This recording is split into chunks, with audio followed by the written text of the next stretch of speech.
Praise the lord. అందరికీ వందనాలు. ప్రార్థన చేసుకుందాం. కృపాసత్య సంపూర్ణుడా, దయగల తండ్రి, మహాగణుడా, మహోన్నతుడా, ధవల సింహాసనాసీనుడా యేసయ్యా, మీకే స్తుతులు స్తోత్రాలు వందనాలు చెల్లించుకుంటున్నాం.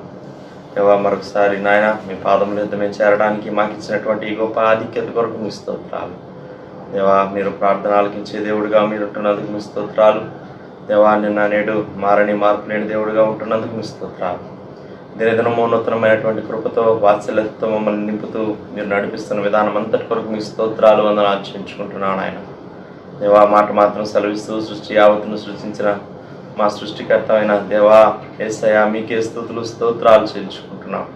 మరొకసారి ప్రభా, దీనులంగా మమ్మల్ని తగ్గించుకొని మీ పాదముల యొక్క మేము చేరుతూ ఉండగా దేవా మరి తండ్రి, మీ విశేషమైనటువంటి కృపను మీరు మాకు అనుగ్రహించండి.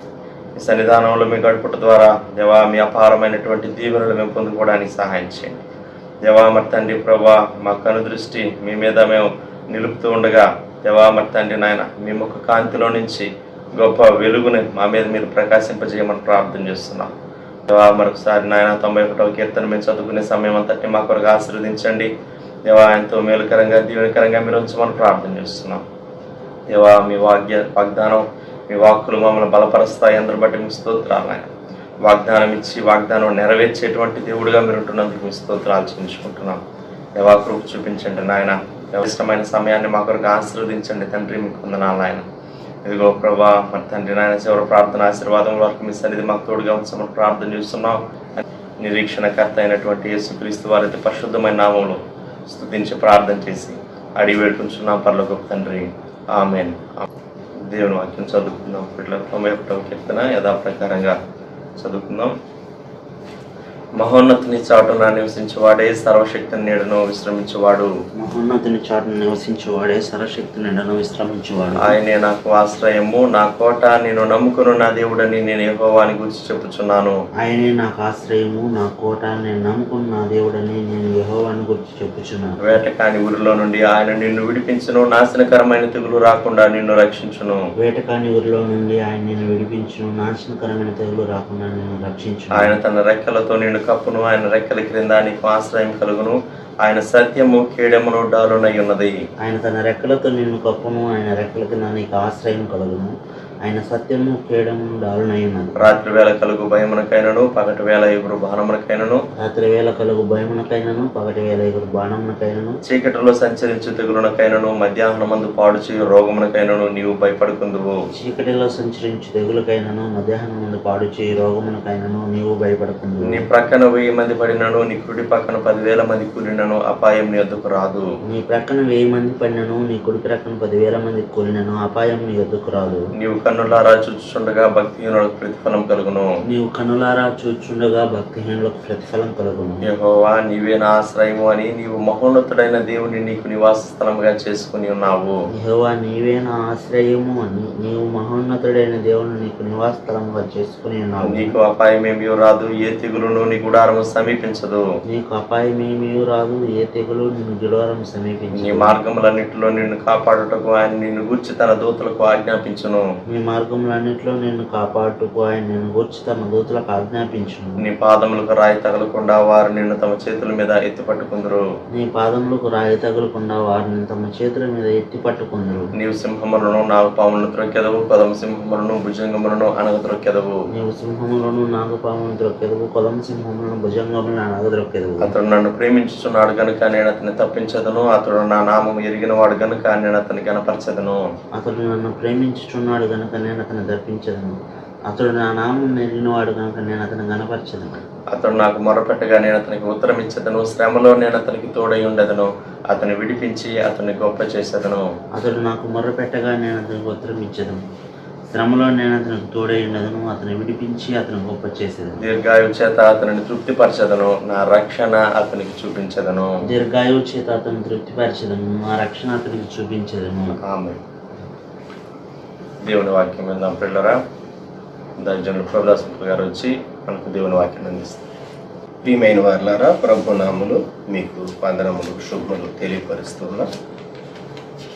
ఈ ఉదయకాలం కీర్తనల గ్రంథంలో నుండి 128వ కీర్తన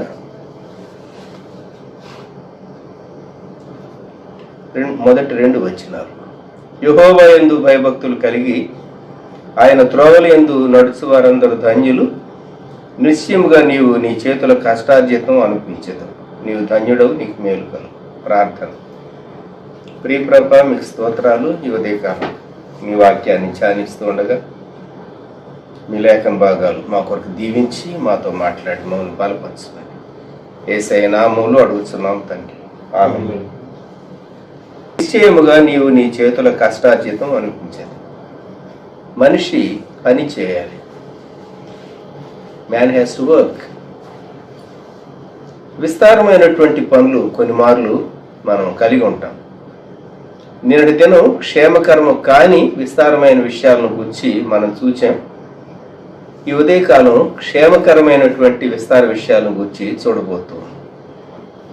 నిన్నటి దినం విస్తారమైన పనులను గూర్చి, విస్తారమైన మాటలను గూర్చి, విస్తారమైన ఆలోచనలను గూర్చి, విస్తారమైన ధనము ఆస్తిని గూర్చి, విస్తారమైన భోజనపు బలను గూర్చి మనం నిన్నటి దినం అది ఎలాగూ మనిషికి ప్రయోజనాన్ని చేకూర్చుతో, ఆత్మీయ జీవితానికి క్షేమం కలిగించదో చూచాం. అదే అంశాలు ఎలాగూ క్షేమాన్ని కలిగిస్తాయో, ఆత్మకు మేలు కలిగిస్తాయో, దేవునికి మహిమకరంగా ఉంటాయో మనం ఈ ఉదయకాలం చూద్దాం.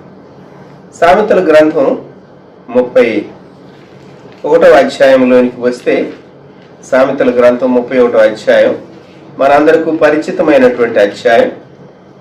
10వ వచనంలో గుణవతి అయిన భార్య, చక్కని మంచి ఇల్లాలు, ఆమె ఎలాగూ తన దాంపత్య జీవితంలో అనేక ఏరియాస్ బ్యాలెన్స్ చేసుకుంటుందో 31వ అధ్యాయం సామెతల గ్రంథం 10వ వచనం నుండి 31వ వచనం వరకు వ్రాయబడినటువంటి ఆ భాగాలన్నీ చదివితే, భర్త విషయంలో 11వ వచనం, ఆమె పెనిమిటి ఆమె యందు నమ్మకించును, అతని లాభప్రాప్తికి వెలితి కలుగదు.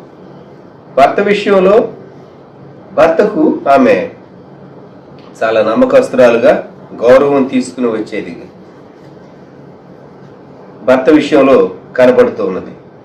అలాగే 12వ వచనం, ఆమె తాను బ్రతుకు దినములని అతనికి మేలు చేయను కానీ కీడేమీ ఇచ్చేది. కొన్ని మార్లు భార్యలు తీసుకునేటటువంటి నిర్ణయాలు భర్తకు నష్టాన్ని కలిగించేటటువంటి ప్రమాదాలు ఉంటాయి. ఈ స్త్రీ చాలా బిజీ ఉమెన్, మనం గమనించవలసింది. సోమరి కాదు, చాలా బిజీ ఉమెన్, విస్తారమైనటువంటి పనులు చేసేది. నేను దినం మార్త విస్తారమైన పని పెట్టుకుని చేత తొందరపడి యేసు ప్రభు దగ్గరకు వచ్చి, ప్రభా, నా సహోదరి నన్ను విడిచిపెట్టినందువలన నీకు చింత లేదా, ఆమె నాకు సహాయం చేయమని. ఆమె కూడా అక్కడ విస్తారమైన పని పెట్టుకుంది. అయితే ఇక్కడ ఈ స్త్రీ, గుణవతి అయినటువంటి స్త్రీ, ఈమె గొర్రెబొచ్చుతో పనిచేస్తుంది. 13వ వచనం, చేతులారా పనిచేస్తుంది. అలాగే బిజినెస్ మేనేజ్ చేస్తూ ఉన్నది. 15వ వచనంలో వంట చేస్తూ ఉన్నది. పనికత్తెలను అడ్మినిస్ట్రేషన్ చేస్తూ ఉన్నది. 16వ వచనంలో ఆమె డబ్బును కూడబెడుతుందని, అంటే సేవింగ్స్, అంత ఖర్చు పెట్టడం కాదు. ద్రాక్ష తోట ఒకటి నాటించును, చక్కని ప్లానింగ్ కలిగిందని. ఈ 31వ అధ్యాయం చదువుతూ ఉంటే, ఆమె పంటెను చేత పట్టుకుని తన వ్రేళ్లతో కదురు పట్టుకుని పడుకుని. ఈమెకు చాలా స్కిల్స్ ఉన్నట్టుగా మనకు అర్థమవుతూ ఉన్నది. తన ఇంటి వారి కొరకు మంచి వస్త్రాలు, 21వ వచనం, పరుపులు సిద్ధం చేయటం. అలాగే భర్త విషయంలో 23వ వచనంలో, ఆమె పెనిమిటి దేశ పెద్దలతో కూడా కూర్చుండును, గవిని యొద్ద పెరుగొన్నవాడయుండును. కుటుంబం యొక్క గౌరవం ఇంట్లో వారు చేసేటటువంటి దాన్ని బట్టి ఎక్కువైనా అవుతుంది, తక్కువైనా అవుతుంది. పిల్లలు మాట వినని పిల్లలు ఉన్నారనుకోండి, ఏ ఇంట్లోనైనా ఎవరైనా తెలిసిన వాళ్ళు కనబడితే, మీ పిల్లవాడేనా, పలానా రోజు కనిపించాడే, అక్కడ తిరగకుండా వాళ్ళతో తిరుగుతూ ఉన్నాడు, చేయకుండా పనులు చేస్తూ ఉన్నాడు, నాకు చాలా బాధేసింది అన్నారనుకోండి, ఏమైనట్టు? కుటుంబ గౌరవం పోయినట్టు. ఇక్కడ ఈ స్త్రీని బట్టి భర్తకు గౌరవమే ఉన్నది. 25వ వచనంలో, నడికట్లను వర్తకులకు అమ్మును, బలమును ఘనతయు ఆమెకు వస్త్రము. నిజంగా 31వ అధ్యాయం సామెతల గ్రంథం ప్రతి స్త్రీ, ప్రతి పురుషుడు, ప్రతి కుటుంబం చదవదగిన, ధ్యానించదగినటువంటిది. తర్వాత క్రింది వచనాల్లో 31వ వచనంలో, గౌనుల యొద్ద ఆమె పనులు ఆమెను కొనియాడును. ఎంత మంచి రెప్యుటేషన్, ఫ్యామిలీ రెప్యుటేషను ఆమె సొసైటీలో కాపాడుతూ ఉన్నదో గమనించండి. ఆ పైన 28వ వచనం, ఆమె కుమారులు లేచి ఆమెను ధన్యురాలు అందరు. బిడ్డలు తల్లిదండ్రులు చేసినటువంటి కార్యాలు ఓవర్ ఇయర్స్, వారి యొక్క డెసిషన్స్ను గూర్చి రివ్యూ చేసి వారు మాట్లాడేటటువంటి సమయం వారు పెద్ద వయసులోకి వచ్చిన తర్వాత సహజంగా కలుగుతూ ఉంటుంది. మా పేరెంట్స్ అలా చేయకపోతే బాగుండేది, ఇలా చేస్తుంటే బాగుండేది, ఆ డెసిషన్ తీసుకోకుండా ఈ డెసిషన్ తీసుకుంటే బాగుండేది అని కొన్ని మార్లు బిడ్డలు వారు వాపోవచ్చు, కష్టపడవచ్చు.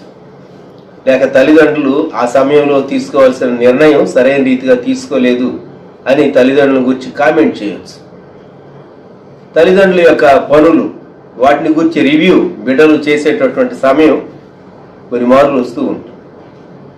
ఇక్కడ ఈ స్త్రీని గురించి ఆమె కుమారులు లేచి, లేక ఆమె కుమారులు కుమార్తెలు, ఆమెను ధన్యురాలు. సో ఇవన్నీ విస్తారమైనటువంటి పనులే ఈ స్త్రీకి, ఈ యజమానురాలికి, ఈ ఇల్లాలకు. కానీ అవన్నీ ఫ్రూట్ఫుల్గా ఉన్నాయి. సంఘం యేసుక్రీస్తు ప్రభు కొరకు పనిచేయాలి. జ్ఞాపకం పెట్టుకుందాం. మన రక్షకుడు, మన ప్రభు యేసుక్రీస్తు వారి ఘనత కొరకు సంఘం పనిచేయాలి. ఇక్కడ ఉన్నటువంటి ఈ అధ్యాయంలో ఈమె 20వ వచనంలో, దీనులకు తన చేయి చాపును, దరిద్రులకు తన చేతులు చాపును. సో చారిటీ, ధర్మం చేయటం కూడాను, తన కొరకే కూడా పెట్టుకోవటం కాదు, ధర్మం చేయటం కూడా ఉన్నది.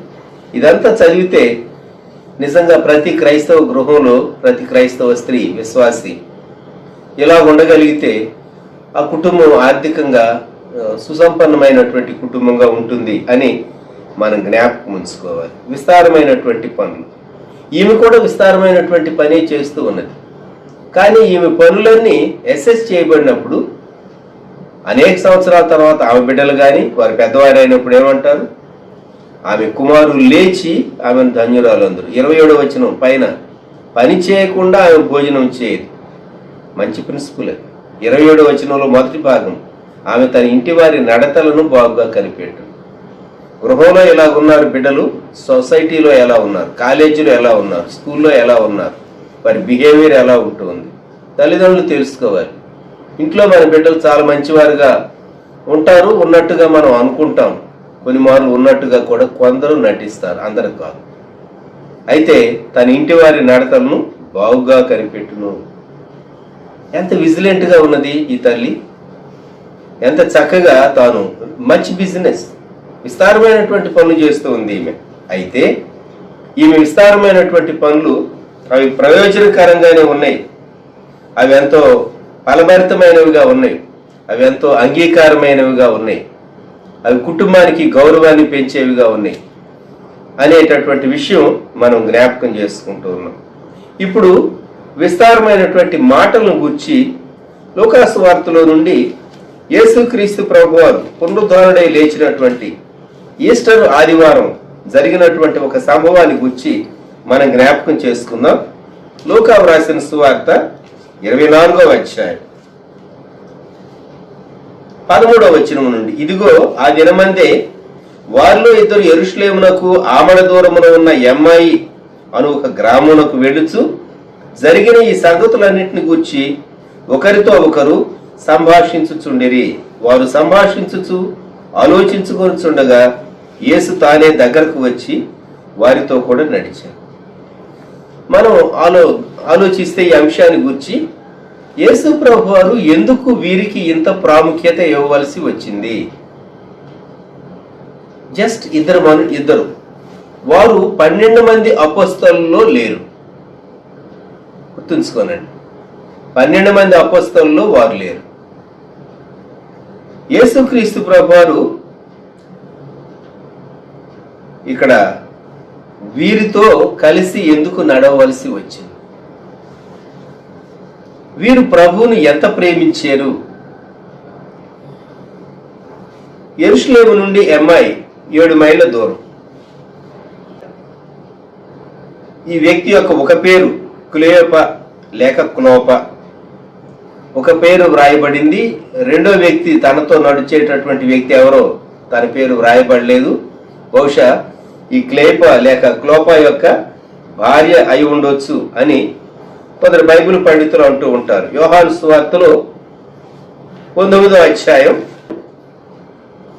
25వ వచనం, ఆయన తల్లి సహోదరియు క్లోపా భార్య అయిన మరియయు మగ్దలేనే మరియయు యేసు శిలువ యొద్ద నిలుచుండిరి. ఈ క్లోపా లేక క్లేప తాను తన భార్య అయి ఉంటారు. ఎంఐ గ్రామానికి నడుస్తూ ఉన్నారు. వారి పేర్లు శిలువ దగ్గర ఉన్నటువంటి స్త్రీలలో క్లేపా భార్య అని వ్రాయబట్టాన్ని బట్టి మరియమ్మకు చాలా సన్నిహితురాలు, చాలా ప్రాముఖ్యమైనటువంటి స్త్రీ, ప్రభువుని ఎంతో గౌరవించిన ప్రేమించినటువంటి కుటుంబం అని మనం అర్థం చేసుకోవచ్చు.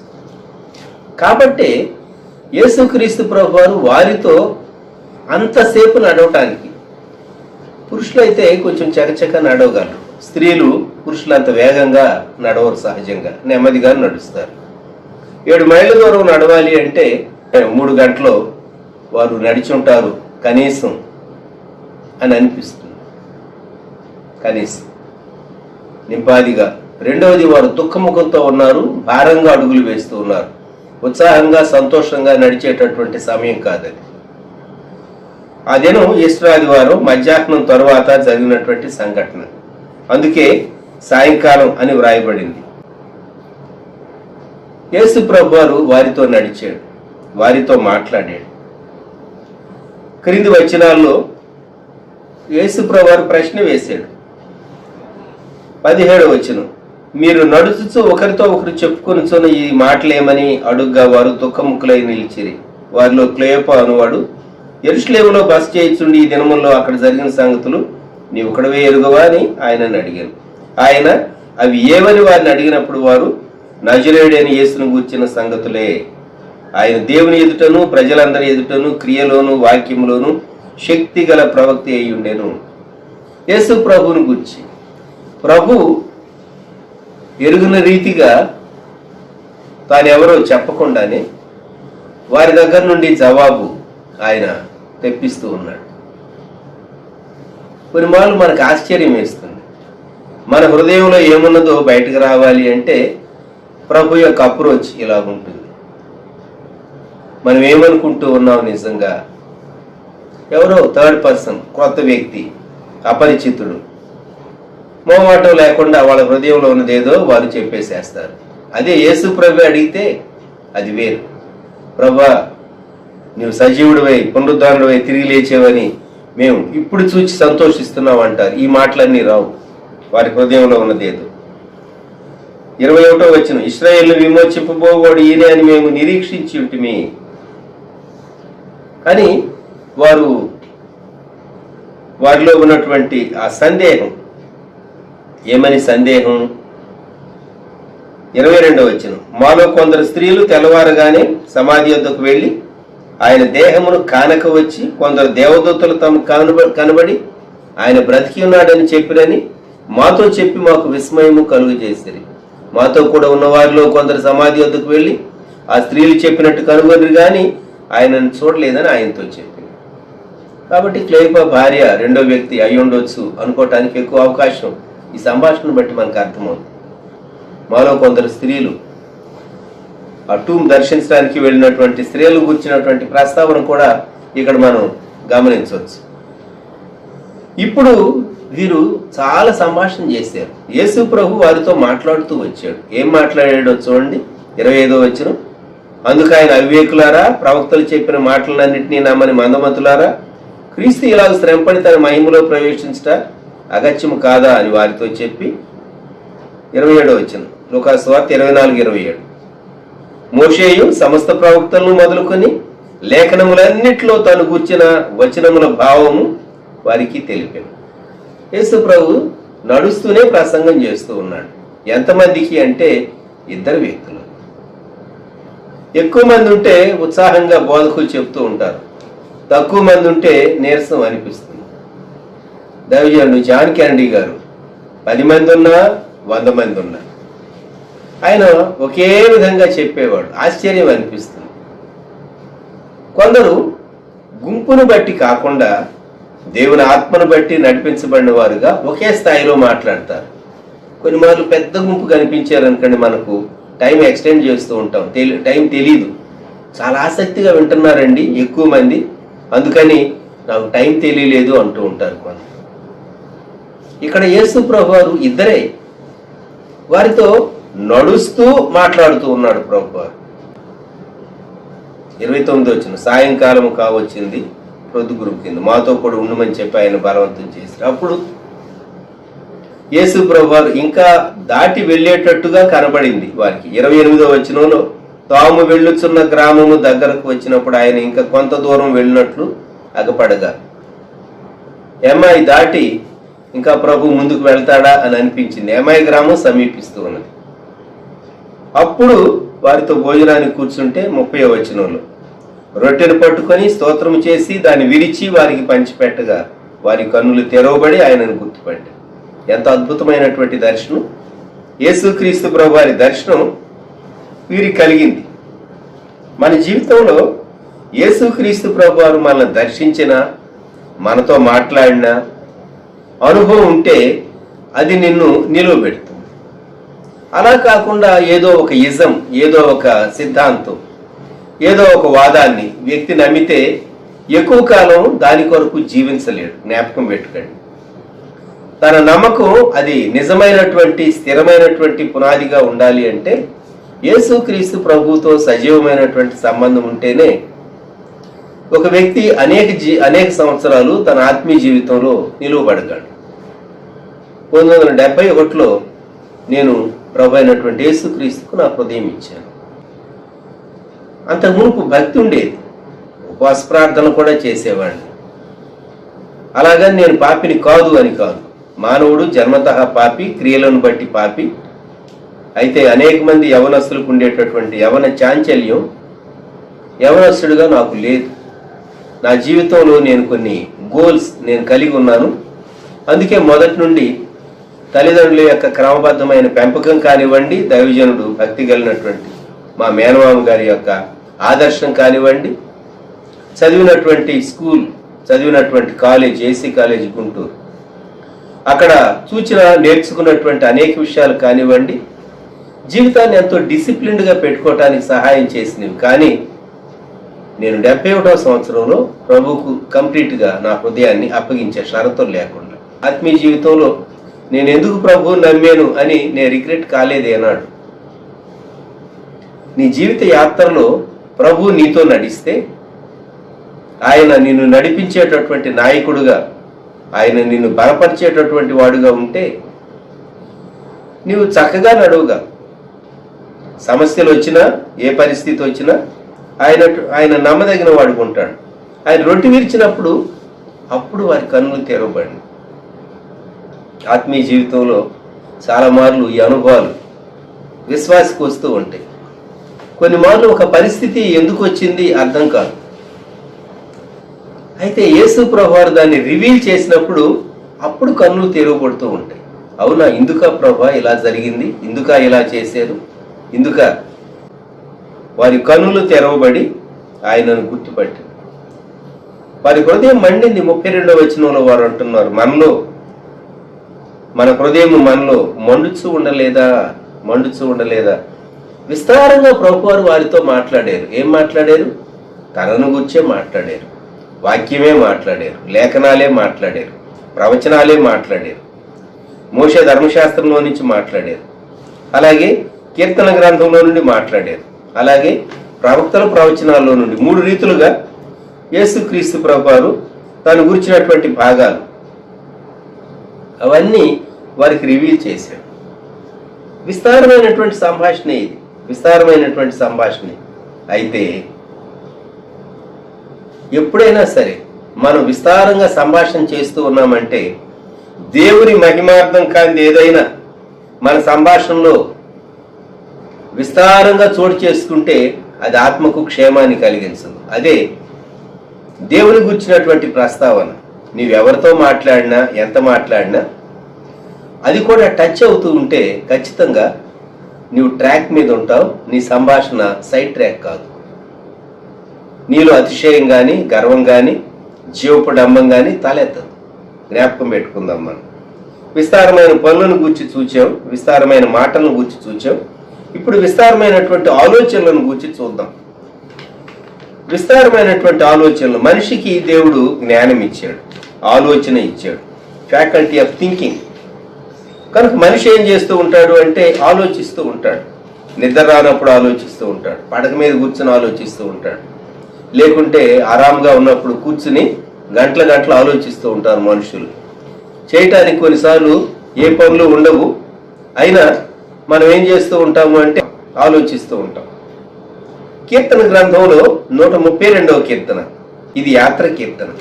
అనగా యెరూషలేముకు యాత్ర చేసేటప్పుడు మార్గాయాసం తెలియకుండా ఉండటానికి ఈ పాటలు పాడుకుంటూ వారు యెరూషలేము దేవాలయం వైపు వారు ప్రయాణం సాగించేవారు.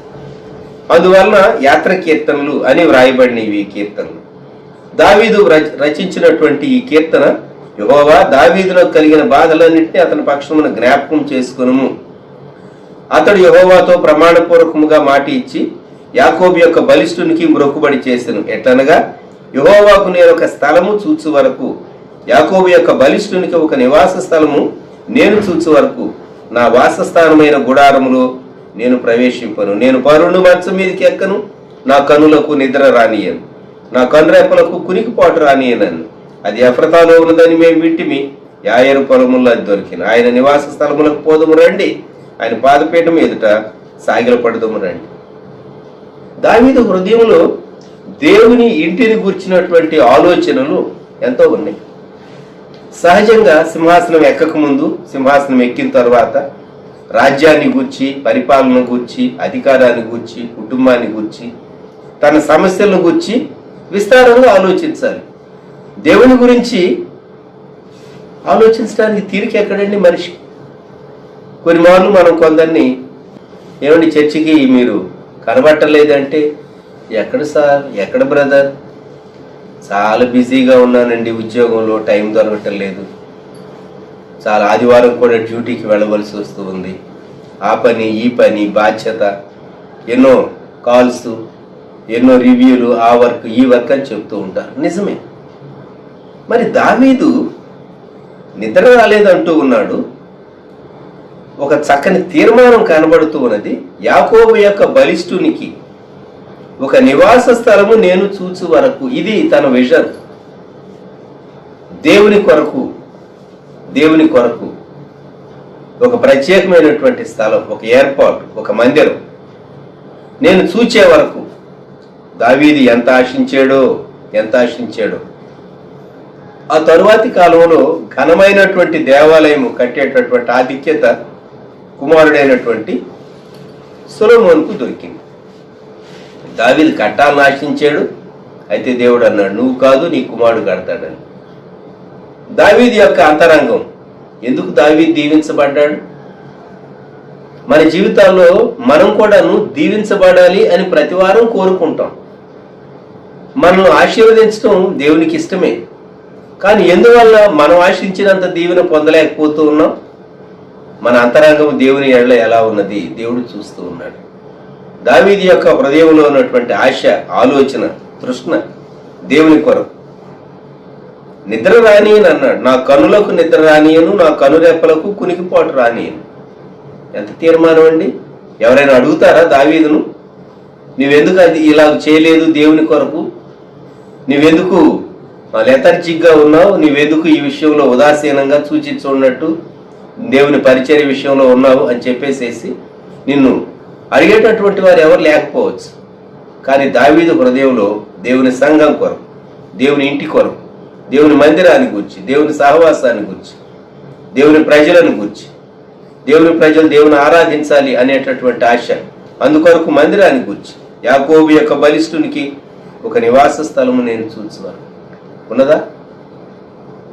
ఇక్కడ విస్తారమైనటువంటి ఆలోచనలు, విస్తారమైనటువంటి ఆలోచనలు, దేవుని గుర్చినటువంటి ఆలోచనలు, దేవుని ఇంటిని గుర్చిన ఆలోచనలు, దేవుని పనిని గుర్చినటువంటి ఆలోచనలు మనం కలిగి ఉంటే అవి క్షేమకరమైనవి, అవి క్షేమకరమైనవి. నాలుగవదిగా విస్తారమైనటువంటి ధనము విస్తారమైనటువంటి ఆస్తి. నిన్నటి దినం ఇదే అంశాలు చూసాము నెగిటివ్గా, ఈ దినం పాజిటివ్గా చూస్తూ ఉన్నాం. విస్తారమైనటువంటి ధనం, విస్తారమైనటువంటి ఆస్తి. దినవృత్తాంతాలు మొదటి గ్రంథంలోనికి వద్దాం మనం. 29వ అధ్యాయం. దావీదు కొంచెం పెద్దవాడైపోయాడు. పెద్దవాడైనటువంటి దావీదు తన జీవిత చివరి సంవత్సరాల్లో తాను మాట్లాడుతూ ఉన్నాడు.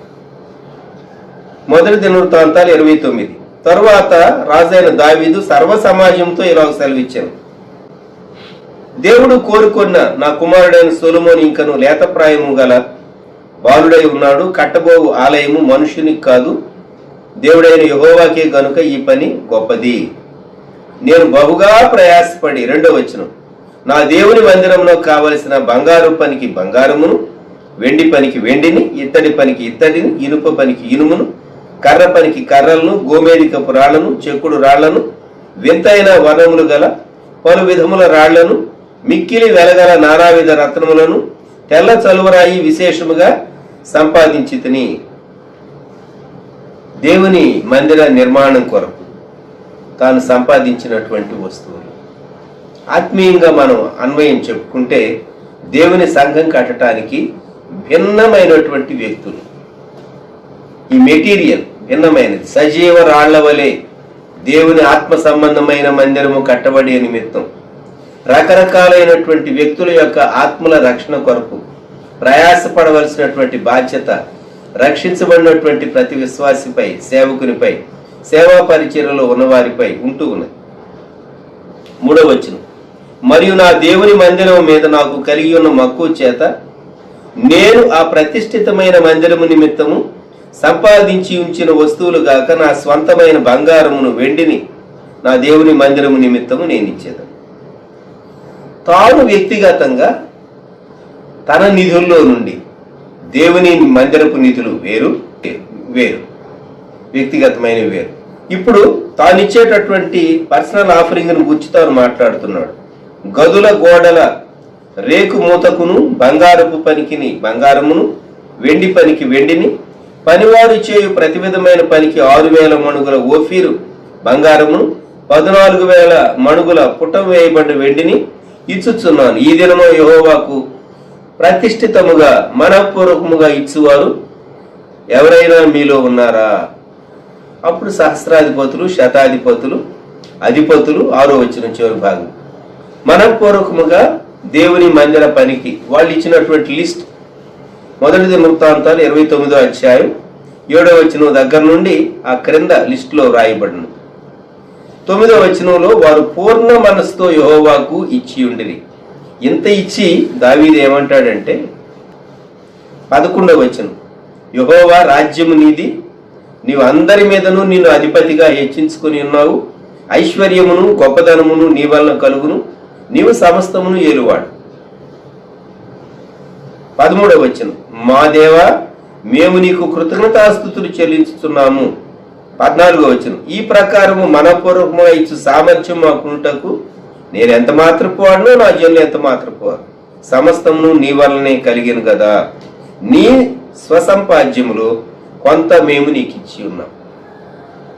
నీ స్వసంపాద్యములు, ఆస్తి ఏమో వీళ్ళ దగ్గర ఉంది, ఇదంతా నీదే అంటున్నాడు. నీవిచ్చిన దానిలో నుండి కొంచెం నీకు ఇచ్చేం దేవా అంటూ ఉన్నాడు. ఎంత చక్కని మాదిరి అండి. మనం ఏమనుకుంటామంటే 10వ భాగం దేవునికి ఇచ్చి మనం దేవునికి ఎంతో ఇచ్చినట్టు ఫీల్ అవుతాం. కొంతమంది 10వ భాగం దేవునికి ఇచ్చి అంత దేవునికే ఇచ్చినట్టుగా కనబడుతూ ఉంటారు, లేక మనుషుల ముందు అలాగూ ప్రిటెండ్ చేస్తూ ఉంటారు. ఇక్కడ రాజు అయినటువంటి దావీదు, మాకు సామర్థ్యం ఇచ్చింది నీవే, మా ఆస్తి అంతటి పైన అధికారం నీదే అని ఒప్పుకుంటూ దేవుని మందిర పని కొరకు తాను గ్యాదర్ చేసిన దాని లిస్టు రాయించాడు. తాను ఏది ఇచ్చాడో వ్రాయించాడు, తన అధిపతులు ఏది ఇచ్చాడో వ్రాయించాడు. విస్తారంగా దేవుని మందిరం కొరకు, దేవుని ఇంటి కొరకు, మందిర నిర్మాణం కొరకు తాను సమకూర్చి పెట్టాడు. జ్ఞాపకం పెట్టుకోండి దేవుని బిడ్డలు, నేను వారి మధ్య నివసించినట్లు వారు నాకు పరిశుద్ధ స్థలమును నిర్మింపవలనని విమోచించబడినటువంటి దేవుని ప్రజలతో నిర్గమకాండ గ్రంథంలో మోషే ద్వారా దేవుడు సెలవిచ్చాడు. మనం ఇచ్చినప్పుడు మనం దేవుని ప్రేమిస్తూ ఉన్నామనే దానికి అది ఒక రుజువు. రెండోది, మన ఆస్తి పైన దేవుని అధికారానికి మనం ఒప్పుకున్నాడు. నీ ఆస్తిలో భాగమును ఇచ్చి యెహోవాను ఘనపరచుము అనే వాక్యం మనల్ని హెచ్చరిక చేస్తూ ఉంది. ఇది పాటించడం చాలా మంది కష్టతరమైనటువంటి విషయం. దశమ భాగం ఇస్తేనే ఎక్కువ ఇచ్చినట్టు అనుకుంటారు కొందరు. ఆస్తిలో భాగం ఎంతమంది ఇచ్చారో ఒకసారి ఆలోచించుకుంటే ఆ విషయాల్లో మనం దేవుని ఎదుట తక్కువ పడినటువంటి వారు అని అనేకులు ఒప్పుకొనక తప్పదు.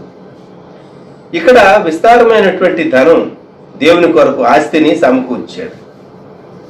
అలాగే మనము ఈ భాగం చదివినప్పుడు లూకాసు వార్తలోనికి వద్దాం. లూకాసు వార్త 8వ అధ్యాయం 3వ వచనం. యేసు ప్రభువారు పరిచర్య చేసేటటువంటి కాలంలో కొందరు ఏం చేశారో చూడండి. లూకాసు వార్త 8వ అధ్యాయం 3వ వచనం. వీరును, ఆ పైన ఒక లిస్టు వ్రాయబడి ఉన్నది, ఇతరులు అనేకులను తమకు కలిగిన ఆస్తితో వారికి ఉపచారము చేయించు వచ్చిరి. తమకు కలిగిన ఆస్తితో దేవుని ప్రజలకు లేక ప్రభుకు, శిష్యులకు, మిగిలినటువంటి వారికి పరిచర్య చేశారు, ఉపచారం చేశారు. తమకు కలిగిన ఆస్తితో అంటే తమకున్నటువంటి ఫెసిలిటీస్ అన్ని ప్రభు కొరకు వారు వాడారు. తమ ఆస్తిని దేవుని కొరకు వారు వాడారు. కాబట్టి మనం గ్రహించవలసినటువంటి విషయం ఏంటంటే విస్తారమైనటువంటి ఆస్తి, విస్తారమైనటువంటి ధనం ఏదైనా సరే. వృత్తాంతాలు 29:3.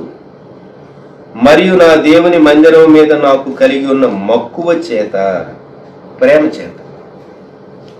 దేవుని మీద అంతరంగంలో ప్రేమ ఉంటే మనము సంపాదించినటువంటిది దేవుని కొరకు సంపాదించడం, మన కొరకు సంపాదించుకున్నది కూడా అది దేవుని అనుమతితో లేక దేవుని కృపతో మనకు కలిగిందని, దానిపైన కూడా అధికారం దేవునిదే అని ఒప్పుకొని దానిలో నుండి సహా సంతోషంగా దేవుని కొరకు ఇచ్చినటువంటి సెటప్ అవుట్ చేసినటువంటి దావీదు మనకు కనబడుతూ ఉన్నాడు.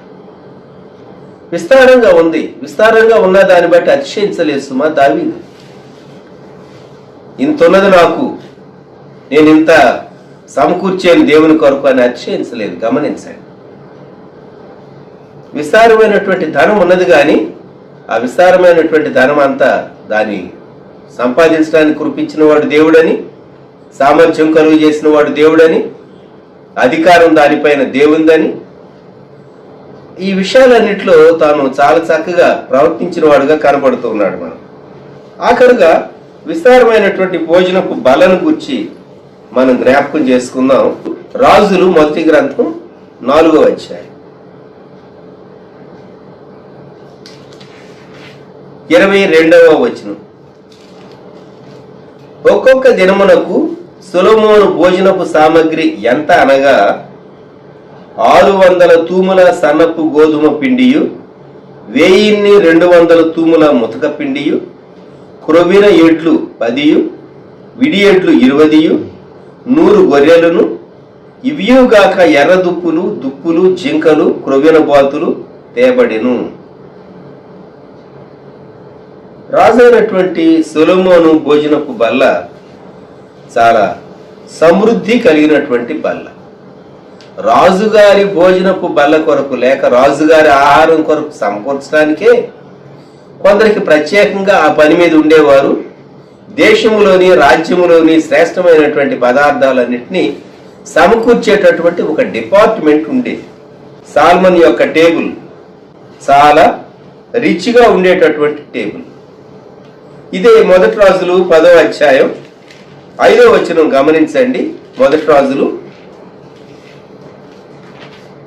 10వ అధ్యాయం 5వ వచనం. శేబదేశపు రాణి వచ్చింది.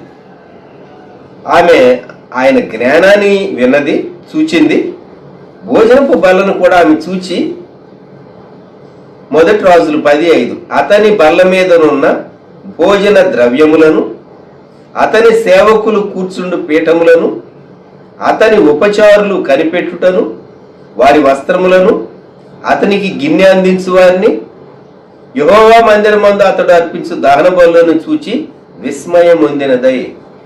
ఈ రోజుల్లో స్టార్ హోటల్స్కు, పెద్ద పెద్ద హోటల్స్ ఒక దినానికి గదికి ₹1000 ఛార్జ్ చేస్తూ ఉంటారు. అక్కడికి మీరు ఎంట్రీ అవుతూ ఉంటేనే మీకు రాయల్ వెల్కమ్ ఉంటుంది. మీ లగేజ్ కూడా లిఫ్ట్లో ప్రత్యేకంగా వాళ్ళు చాలా చక్కగా తీసుకొస్తూ ఉంటారు.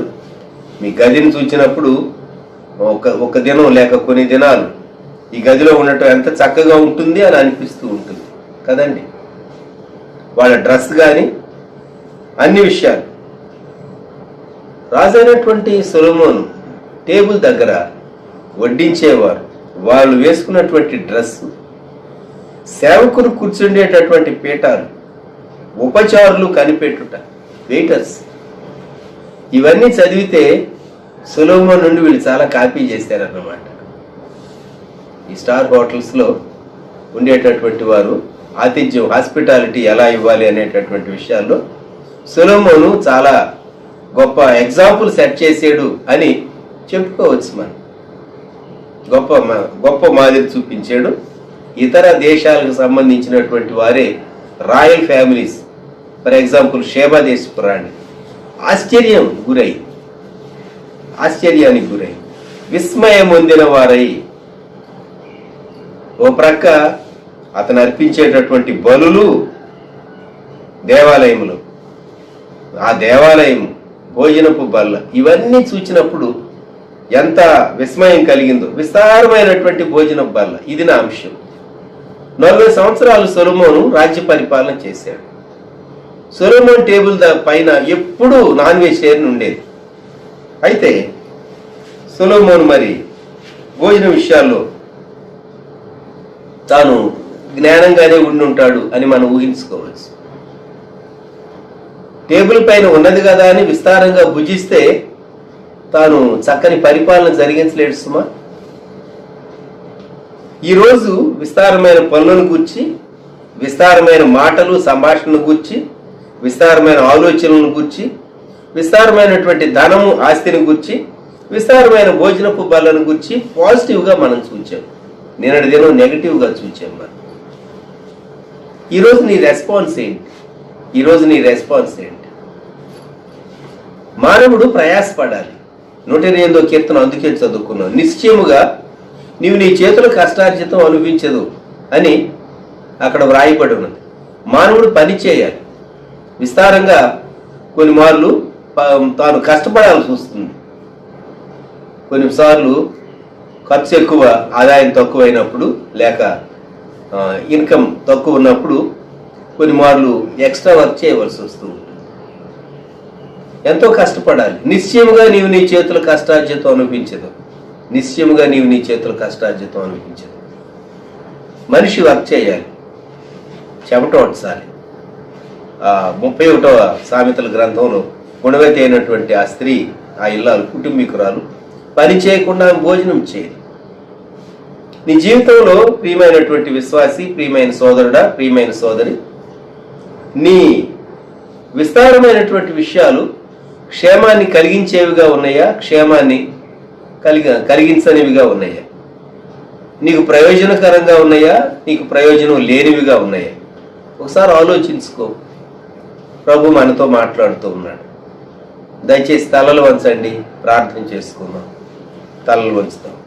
ప్రేమగల మా తండ్రి, పరిశుద్ధ ప్రభువా, మేము మా దిన జీవితంలో మేము ఎన్నో పనులు చేస్తూ ఉన్నాం, ఎన్నో బాధ్యతలు మేము కలిగి ఉన్నాం. కొన్ని మార్లు మేము కొంత సంపాదిస్తూ ఉన్నాం. అయితే ఈ విషయాలన్నింటిలో మీ వాక్యంలో నుండి మీ జ్ఞానము, మీ వెలుగు, మీ నడిపింపు మీరు మాకు అనుగ్రహించి బలపరచండి. మా జీవితంలో కొన్ని మార్లు మేమెంతో విస్తారంగా ప్రియప్రభ పనులు చేసే వారంగా, సంభాషించేటటువంటి వారంగా, ఆలోచించే వారంగా, సంపాదించేటటువంటి వారంగా, అలాగే మా భోజనపు బల్ల కూడా సమృద్ధి కలిగినటువంటి బల్లగా కనబడుతున్నది. నెగిటివ్గా కాకుండా ఈ దినం పాజిటివ్గా ఎలాగూ తమ ఆస్తిని దేవుని కొరకు వాడారో, తాము నడుస్తూ సహా దేవుని విషయాలే సంభాషించారో, ఆ క్లేప కూర్చున్నటువంటి విషయాలు ఎమ్మాయికి వెళ్ళేటటువంటి వారితో యేసు ప్రభువే వచ్చి వారితో నడిచాడనేటటువంటి విషయాలు మేము విన్నప్పుడు మేమెంతో ఆశ్చర్యపడుతూ ఉన్నాం. ప్రియ ప్రభా, మరొకసారి మేము ఈ దినం విన్నటువంటి లేఖన భాగములన్నింటినీ మా హృదయంలో భద్రం చేయండి. మాకు జ్ఞాన హృదయం కలుగునట్లుగా చేయండి. మా కన్నులు తెరవచ్చేయండి. జీవితానికి వచ్చినటువంటి సరైనటువంటి దృక్పథం, సరైనటువంటి దర్శనం మీరు మాకు అనుగ్రహించమని ప్రార్థన చేస్తున్నాం. నమ్మదగినటువంటి మహోన్నతుడైనటువంటి దేవుడుగా, రక్షకుడుగా మీరు మా కొరకు ఉండవాలని ప్రార్థన చేస్తున్నాం. మమ్మల్ని మా కుటుంబాలను మీకు అప్పగించుకుంటున్నాం. మేము ఉన్నటువంటి టౌన్ను, ఈ ప్రాంతాలను, జిల్లాను మీకు అప్పగించుకుంటున్నాం.